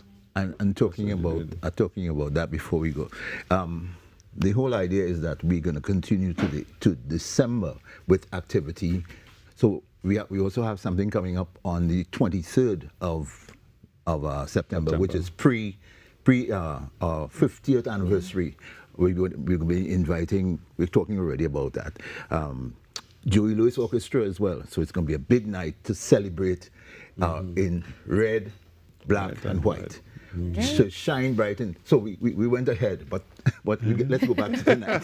So Nostalgia Friday is actually tonight. Tonight, of course. So it's at 9 p.m. And how can we be a part of this? Do you have to get tickets in advance? Can you buy by the door? Both. Okay. Right. And we could give you a very easy number to remember. 685-8585. Can't go wrong with that. And it's on the screen for you now. Well, gentlemen, thank you very, very much. We'll see you tonight at Nostalgia Fridays. Remember, that's happening tonight at 9 at Roslyn's Hall and Lounge in Tunapuna. And the information is on the screen for you. Give them a call. Get your ticket. And how much is the ticket? The prepaid tickets are $150. At the door, it's $200. Yeah, for a great experience. And a of course, great cause. Let me just say That's that right. we decided to honor Alan Diaz, as you mentioned. He's one of us. He's one of the persons who started me off. Started me off in broadcasting. Our very own. 30 years ago. The sweetest. host, Alan. Yes.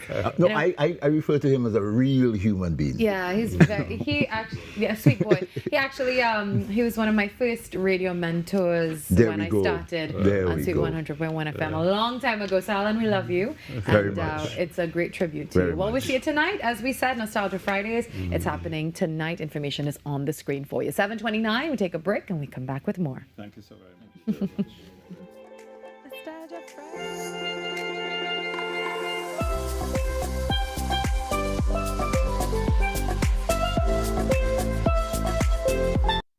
Why is Talk City 91.1 FM the leading talk station in Trinidad and Tobago? Because nobody delivers conversations like we do. Start your mornings with Ground Report. Andy Pitbull Williams, Lennox Smith, and Nigel Snipes setting the agenda from 6 to 9 a.m. Then it's Off the Record with Stefan Reese and Mr. X, Fearless Talk, and the issues everybody's discussing. Stay connected with Sharon. Take it front with Officer Shabadi. Go beyond limits with Roland Stewart. Drive home with Heavy Duty and David Welch on Under the Radar. And wrap up your day with Kingsley and OB on The Wrap Up. Real talk, real people, real Trinidad and Tobago. Listen live on Talk City 91.1 FM and follow us on social media, Facebook, Instagram, and YouTube. Talk City 91.1 FM, the #1 talk station in Trinidad and Tobago.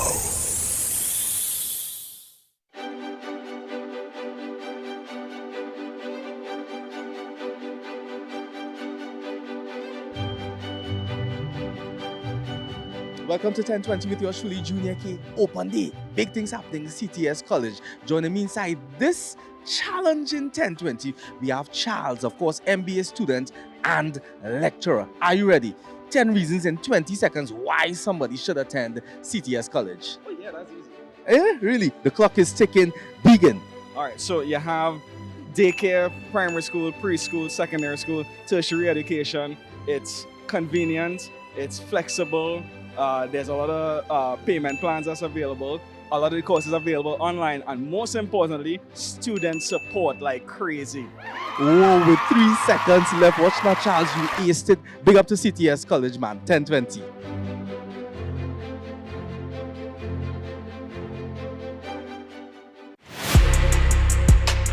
I'm Jamila Bannister, host of the Socially Safe podcast, the new TTPS podcast where we share real stories, teach real lessons, and create real impact. From online safety and youth crime to community policing and personal responsibility, we go beyond the headlines and talk about what's happening in our communities with the officers and experts who are on the front lines. Because safety starts with awareness, conversation, and action. Tune in to the Socially Safe podcast on the TTPS YouTube channel, listen on Apple Podcasts and on Spotify. Don't miss it.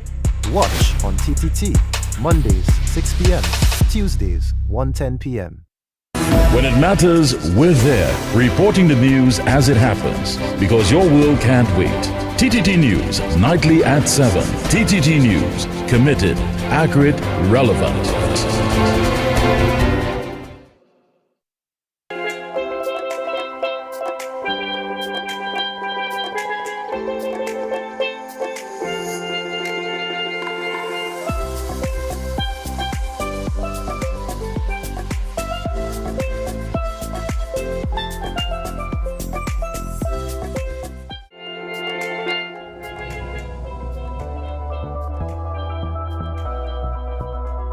I'm Zaina James with your weather update.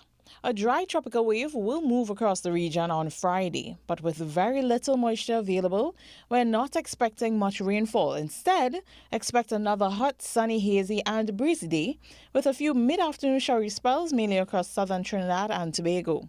Temperatures will climb to around 33 degrees in Trinidad and 31 degrees in Tobago, so remember to stay hydrated and limit prolonged exposure to the sun, especially if you're sensitive to the heat. Across our seas, moderate conditions will continue, with wave heights between 1.5 and 2 meters in open waters and below 1 meter in sheltered areas.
Well, for all the things that you see here and more, head across to TTT Live online. Our journalists, our reporters are consistently producing great content for you every single day.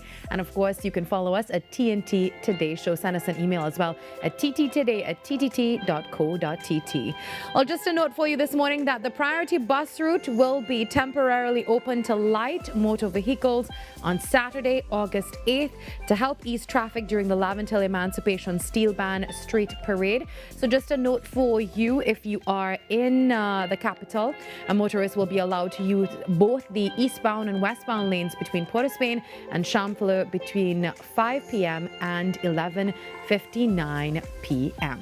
Now it's time to make that connection with Next 99.1 FM, and we're taking things across to radio to check in with the presenters, see how the shift is going, and get a feel for what's happening on their side right now. You hear that? Woo! The new class. Next level of radio. Wake up! This is the link up with Next 99.1 FM. Good morning, Next 99. Did you miss me? Did you miss me? Did you miss me? Did you miss me? Did you miss me? Did you miss me? Did you miss me? We sure did get out. Clearly? Clearly? Clearly? Hello? Hello? Hello? Hello? Virmala, are you there? Virmala, are you there? Virmala, Try that in a little bit if we don't have... Okay, I think we're... Next level of radio. Wake up! This is the link up with Next 99.1 FM.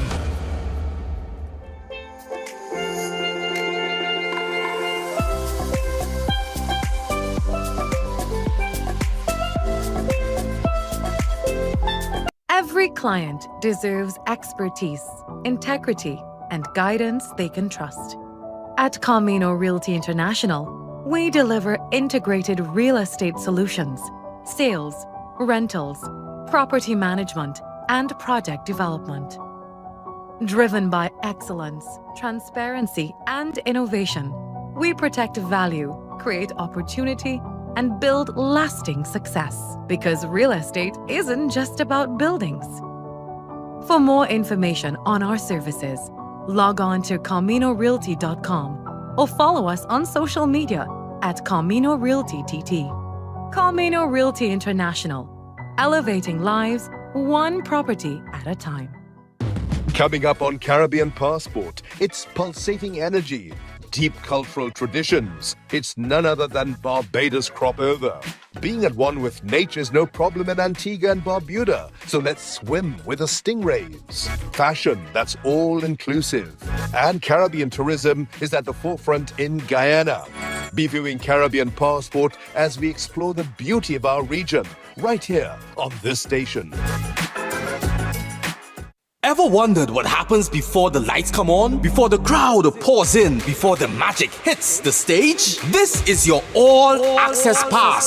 Sneak Peek with Junior K takes you behind the scenes of the biggest cultural moments and the hottest events across TNT. From the sound checks to the stage setups, from final rehearsals to exclusive interviews. If it's about to be big, we're already there. Catch Sneak Peek airing daily on TTT and relive every moment on all our social media platforms. Sneak Peek with Junior K, where the story starts before the spotlight.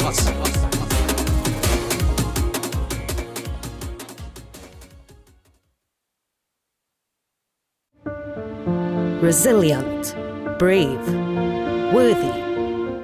12 majestic women, 12 majestic journeys.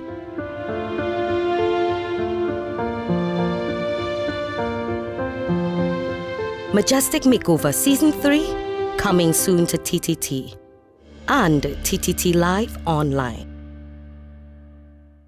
Majestic Makeover Season 3 is powered by... I'm Renee Sion with another edition of Caribbean Week in Review.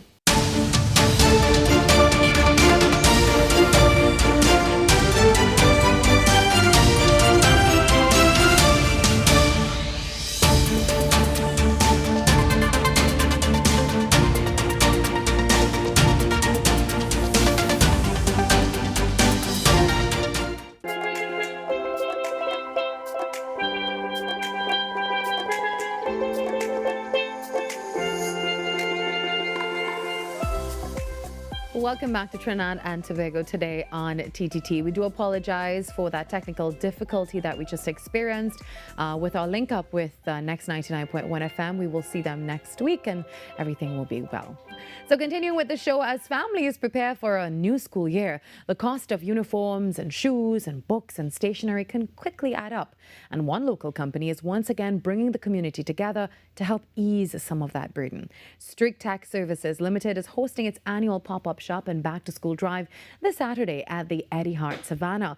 And the event combines shopping and family fun with a bigger purpose, supporting our children with essentials that they need to return to the classroom prepared and confident. Joining us this morning, Mr. Christopher Hannibal, the Chief Executive Officer of Strict Tech Services Limited, and Kirsha Prince, Managing Director. Good morning and welcome to you both. Good morning. Good morning. So how did the idea for the pop-up shop and the back-to-school drive actually come about? Well, what we have been doing in previous days, we have been assisting, but on a smaller scale. We had the pop-up shop previously. However, we started to integrate the back-to-school drive, which would have helped underprivileged children to go back out to school when September comes. I see. And what have you seen in the community that tells you that this kind of assistance is needed right now? A lot of persons reach out to us for support, and it was really heartwarming and touching that the amount of children was unable to have certain supplies and book bags, even uniforms. So we came together and put a lot of things together in terms of uniforms, and it started off small, and we just continue to build from there, and we continue to even dip from our own pockets to support a lot of families. You know, that makes a huge difference in the lives of these children, and you know, they go on to achieve so much greatness, and it's just an investment in the right direction. So how does the pop-up shop work now, and how does shopping on the day really help to support the children?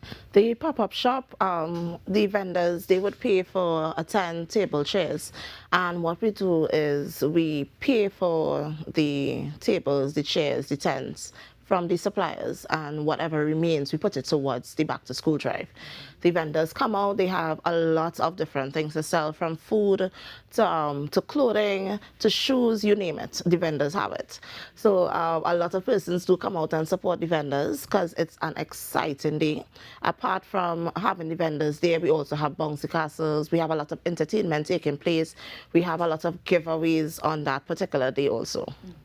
Now, what kind of back-to-school items do you provide for the children and the families that you're assisting? We provide in some cases, we support uniforms, sneakers. We reach out to homes, churches, because some of these institutions would basically help us bring the children together, and it would basically move on. Yeah, it makes a very big difference. Sure does. What has the feedback been like for this initiative? The feedback has been excellent. Last year we had a less number than this year. Because of the amount of persons that know about the back-to-school drive, we got calls after the back-to-school drive last year, which resulted in us doing initiatives throughout the entire year of 2025. This year it is much greater, much bigger. Imagine next year. Correct. Next year is going to be excellent, we know that for sure, but we are devoted to assisting as much as we can. So for anyone who wants to come out and support the drive, or even they want to contribute in any way, give us all the details. So they can reach us via our contact number, which is 689-1800. We would be at Eddie Hart Savannah tomorrow. Please God, we had some persons who called. They can bring anything that they want to donate at the Eddie Hart Savannah tomorrow. We are there between 9 a.m. and 5 p.m. It is free to the public. There's absolutely no cost attached for you to come to shop, enjoy anything you decide. It is free. Well, any closing words before we go? Supporting Strict Tech is supporting underprivileged children and children in need. And we are a company that give back to our community and extended Trinidad, because we reach persons in South Trinidad. Even though the event is taking place at Eddie Hart, we have given to homes, we reach out to MPs' offices and so on. So supporting our company and supporting the pop-up shop, it would support underprivileged children who are in need. So come on, go support the pop-up shop and the back-to-school drive. It is definitely for a great cause, and you'll have a good time as well. And, you know, a new school year should begin with excitement and confidence for all students, for all children. And it really makes a difference in the lives of our children. Definitely does. Yeah, so it's happening this weekend, 9 to 5. That's tomorrow, Saturday, at the Eddie Hart Savannah in Tacarigua. That number is 689-1800. You can give them a call. 7:45, just about 50 minutes before the top of the hour. We take a quick break. When we come back, we get ready to have some fun on the set.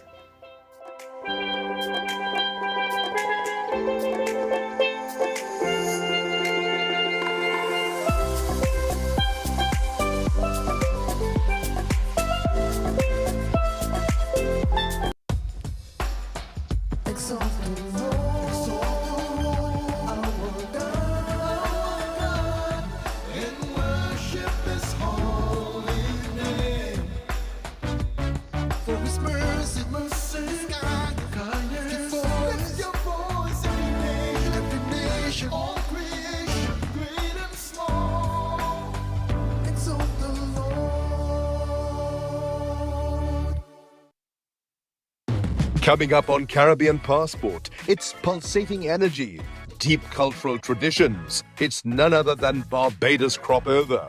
Being at one with nature is no problem in Antigua and Barbuda, so let's swim with the stingrays. Fashion, that's all-inclusive. And Caribbean tourism is at the forefront in Guyana. Be viewing Caribbean Passport as we explore the beauty of our region, right here on this station. The Mother Church of the Anglican Diocese suffered significant damage during the earthquake of 2018.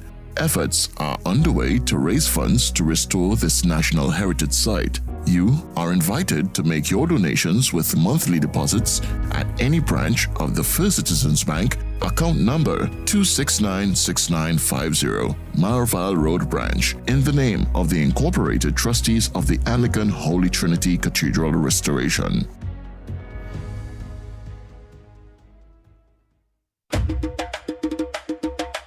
This August, join TTT as we celebrate emancipation through a month of culture, history, and entertainment. In collaboration with the Emancipation Support Committee of Trinidad and Tobago, experience the Pan-African Festival as it unfolds across your screens. Beginning with the historic Emancipation Ceremony, live from downtown Port of Spain on August 1st, Emancipation Day, TTT brings you a month-long lineup of festival highlights, including the Youth Pan Extravaganza, Pan-African Night Concert, Unity Reggae Concert, and much more. Delve into our history, heritage, and the contributions of our African descendants through powerful documentaries that preserve stories of resilience, identity, and legacy. Plus, enjoy a selection of entertaining films and dramatic stories to round out your viewing experience. This August, connect with the culture, the stories, and the moments on TTT and ttt.live/train. Your world moves fast, so do we. TTT News brings you the people, events, and issues that matter most. Stay informed, stay ahead. TTT News, every night at 7. TTT News, committed, accurate, relevant.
And today celebrating you. Well, we're celebrating a very special birthday, actually two, our very own Mr. Q of TTT Media Limited and of course Kyla of New Media.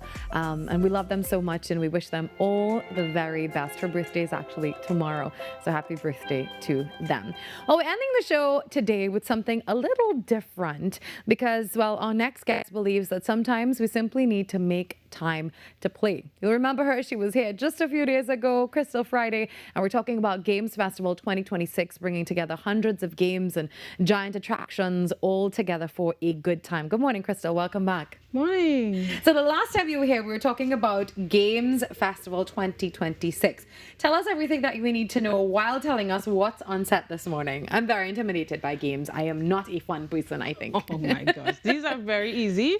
This is Jenga. We have a cricket card game. We have Triniopoly, a Trinidad version of Monopoly, and 8-player Ludo. Yeah. Okay. I'm not scared whatsoever. I'm not scared. So Games Festival is on tomorrow from 10 a.m. to 5 p.m. at the Marvin Lee Stadium. That's for the daytime. It's for the kids, the families, bring your family out. In the evening time, from 7 to 1, we have adults only. So adults get a chance to come out and play all these games that their kids would normally play. When they carry them to these fun parks and stuff, the kids get to play, the kids get to bounce in the bouncy castle, and the adults don't get to. So we have created this opportunity where the adults can come out in the evening time, no sun, nice, chill vibes, music playing, and you get to play all these lovely games that your kids would have played and you would have wished you could have played. Okay, so how can we be a part of Games Festival? So you can get tickets at islandetickets.com. You can call 714-6442 or you can pay at the door. All right. So what do we have here? So what is we're going to try both of these. We're going to try both of these. So this one will test your basic flipping skills. So this is a cricket card game. You didn't hear about me. I did. So this is called Kaiso Cricket. Okay. This is a cricket card game. Okay. I know normally cricket is on the pitch, and then they say normally the rain is only stop cricket. Right. But this time rain can't stop us because we're playing this in our living rooms, we're playing this in the backyard. Yes. You know what I mean? Okay. So I will bowl, which means that I will give you 6 cards. Okay. I will lay 6 cards out on the table here. So let me come on this side. Right, so I'm laying 6 cards out. 1, 2, 3, 4, 5, 6. Okay. Right? You will flip from your left to right, meaning that this is your first ball you will be bowling. Okay, all right. So when you flip, that's when we will count how much runs you make. I can so do let's this. see. Let's see you. I could do this. Go ahead. Yeah. Okay, so I'm flipping. 4 runs. Okay, right? 4 runs. Nice. So you flip the next one. So that's 8 runs. Yeah. Nice. Flip the next one. 3. 11. Right. Oh! So, miss hit. Now, miss hit is just that you missed the ball. I know. Right? So that's yeah, not a bad thing. you're not a bad thing, right? Okay, one run. Right, so that's 12, right? And... Okay. Caught. So that means that you're out for 12 runs in the first over. I just lost on my first game. I am absolutely heartbroken. But this is actually really It is fun. very easy, very quick, I do love you know what I cricket, mean? and I have bad knees now, so I think it's a great opportunity. You don't have to run, you don't have to get sweaty. I love this. I mean, Okay. CPL is on now, so we can play our own game. Correct. All right, show me what's this one. So this one is Triniopoly. Triniopoly, okay, which is a Trinidad version of Monopoly. We have nice places in Trinidad, and so we wanted to highlight that with a board game. And so we have places like Crown Point, Maruga, we have Maloney, Oropoon Gardens, we have Sea Lots, we have Gulf View or Mocha. We even have one Woodrow Place. Maxi. The yellow band Maxi. Yellow band Maxi, blue band Maxi, green band Maxi, red band Maxi. Yeah. Camera, guys, do you know all the colors of the Maxis? Yeah, I think we have brown too. So yes, there is a brown band Maxi. So we have the Treasury, we have NLCB, which would be a champs part, and Tech is on there, Wasa is on there as your utilities and your normal Monopoly. Right. And what's this one? So this one here is Ludo, normal Ludo, but with 8 players. So normally Ludo is 4 players. Okay. This one has 8 players. So you and your team could sit and trash it out on your Ludo board. More stress for me. No. Is this your famous... yes, it is. That you were telling us about? Yes, this is the one that started it all. Okay. Right? I, built my first game was a Jenga. 2x4 and a circular saw. And we good. So this is, so here's what we're going to do. Okay. You're going to try to pull one out without toppling it over. I don't know. Very easy. Crystal has not heard about me. It's very easy. So I have 2 minutes before I send this whole thing crashing. I hope not. Listen to take me. a hard one out. Listen to me. No. I think I redeemed myself for all the years of not being good at Right, games. so normally when you play, put it back to the top. Okay. And then you try to take one out. So I will try to take one out. This is where it gets complicated, Crystal, because yeah. So this is your turn now. Okay, guys. Try not to turn it. As my final move, I don't know. Yeah, look for the easy one. You know what I mean? Like if it's leaning that way, you could pick that one out. I feel like there's no pressure with just a minute to go. No. Yes, you got this. Look. It's so hard to find one that was willing to come out for me. Oh my! I don't know if this one will do. Nah, this looks like it would be the end of this. Oh my god! Oh my goodness! Thank you very much, Crystal. Good job. That was great. So all right. So that's some of the games. That's not my favorite game. Yeah. I will let you know officially, ladies and gentlemen, I am a champion. At this, you'll see me tomorrow at Games Festival. She's Jenga champion. Winning all the prizes. So that's happening tomorrow, Crystal. Yeah. Let me give you a thumbs up. Oh, look at that. I got a thumbs up. Yeah. Yay. Thank you for joining us today. We'll see Crystal tomorrow at Games Festival at Marvin Stadium. Yes, the information is on the screen for you now. Do you have a number that they can call, Crystal? 714-6442. All right. See, I got a thumbs up. Yeah. And hopefully that's a great start to your weekend. Thank you for joining us this morning on Trinidad and Tobago Today. We'll see you on Monday where we do this all over again from 6 to 8. Thanks to an amazing team for always pulling things together for us. We'll see you then. Have a great weekend. Bye-bye.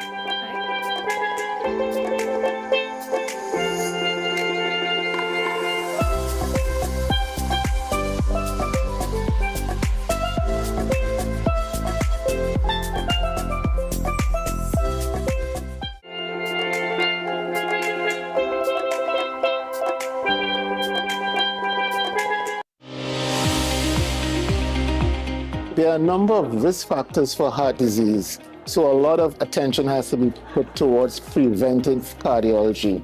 What can we do to reduce the burden due to all these risk factors? Hypertension, diabetes, cholesterol, need to stop cigarette smoking, you gotta get people exercising.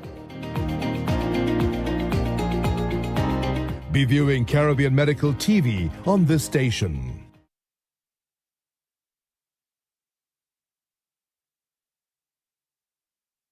The Mother Church of the Anglican Diocese suffered significant damage during the earthquake of 2018. Efforts are underway to raise funds to restore this national heritage site. You are invited to make your donations with monthly deposits at any branch of the First Citizens Bank, account number 2696950, Marval Road Branch, in the name of the Incorporated Trustees of the Anglican Holy Trinity Cathedral Restoration.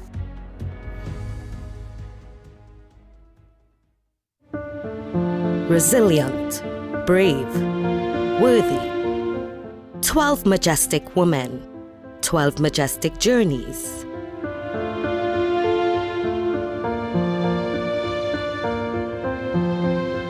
Majestic Makeover Season 3, coming soon to TTT and TTT Live Online. Majestic Makeover Season 3 is powered by More news, more access, more ways to stay informed. TTT News covers the stories that matter on air and online. Join us nightly at 7. TTT News, committed, accurate, relevant.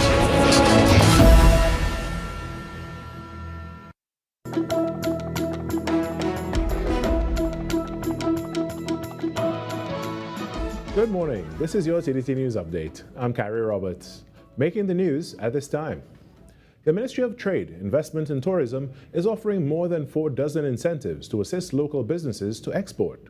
The incentives were outlined by the head of exports of Global Trinidad and Tobago, Danraj Hariprasad. Today, there are currently 53 incentives available that support export, investment, and tourism. For example, there are many incentives for tourism and creative industries, such as customs and excise duty exemptions for approved tourism projects and tax allowances for sponsorship of performing artists, the fashion industry, and audio and visual productions. Mr. Hariprasad noted that there are also financial incentives of up to 1.5 million TT dollars available via the Ministry of Finance for small, medium, and micro enterprise business. Information on these incentives have been verified and reaffirmed and is now available on the Ministry's Trade and Business Information portal to companies in need of support. The QR code and link to access the list of incentives are displayed on the screen for you. I urge you, the people and the companies who need this support, to visit the portal and apply. The head of export shared the information as he participated in the ministry's consultation presentation in Port of Spain as part of the series on the private sector organization of Trinidad and Tobago. In other news, the Samoa-Laventil Regional Corporation will not be left without accommodation as negotiations continue over its occupancy at MTS Plaza. That assurance came from the Minister of Rural Development and Local Government, Khadija Amin, who pointed out that the corporation's lease at MTS Plaza expired in 2021 and was not renewed under the previous administration. She said the current administration inherited the issue and has since intervened to prevent disruption to the corporation's operations. Samoa-Laventil is in this situation because the lease they had with MTS for MTS Plaza expired in 2021. Kazem Hussein was the Minister of Local Government that time. The PNM did nothing to renew that lease and secure Samoa-Laventil's tenure there. When we came in, essentially the PNM left Samoa-Laventil homeless. When we came in, of course, they had eviction notice because they were there for a long time without a proper lease. She said discussions are currently underway with officials from the corporation and MTS to secure an arrangement that would allow services to continue uninterrupted. Let me give you the assurance, Samoa-Laventil will not be homeless under the UNC. We will fix what the PNM neglected. So that issue with them being evicted and so on, we have already dealt with that. The MTS has agreed that they can continue to stay while we are in the negotiation period. And then thereafter, whether the decision is for them to stay there or move elsewhere, they will not be homeless. Mr. Amin added that the preferred option is for the corporation to remain at MTS Plaza, noting that residents are already accustomed to accessing services at that location. In more news, BP has agreed to acquire Woodside Energy's 70% interest in the offshore Calypso gas project, increasing its stake in block TTDAA14 to 100% and assuming operatorship. The Calypso gas project is an early-stage deepwater natural gas project offshore Trinidad and Tobago. The acquisition strengthens BP's position in the country, where it is the largest supplier of natural gas to the domestic market and holds a 45% stake in the Atlantic LNG facility off Trinidad's southwest coast. BP's executive vice president of its upstream operations, Gordon Birrell, said by building on the strengths of its existing operations and infrastructure, the company has the potential to unlock new production and support long-term growth in the region. The transaction is expected to close by the end of 2026, subject to approvals from the government of Trinidad and Tobago and regulators. In some sport, there was finally some good news for Trinidad and Tobago football on Thursday night, with Club Sando FC registering their first win in the CONCACAF Caribbean Cup at the Hazley Crawford Stadium. In front of just over 300 fans, Club Sando got past the highly vaunted Suriname outfit SV Brokey 2-1. With 4 Brazilians in their starting lineup, Brokey looked the more dangerous side in the early stages, and they took the lead in the 35th minute through a Shaquille Cairo header. That woke up Sando a bit, and they managed an equalizer in the first half stoppage time. Luke Phillip making it 1-1 from the penalty mark, and that would be the halftime score. Whatever head coach Angus Eve said to his men at halftime, coupled with some key substitutions, worked, as Sando looked a different outfit in the second 45 and should have easily gone ahead long before ace striker Shaquille Henry scored in the 65th to make it 2-1 in favor of the Southerners. Next up for Club Sando, our fellow locals, Defence Force FC, on September 1st. And that was your TTT News Update. I'm Carrie Roberts. On behalf of the entire team here at TTT, have a wonderful day. Your news, anytime, anywhere. Join us nightly at 7. TTT News. Committed, accurate, relevant.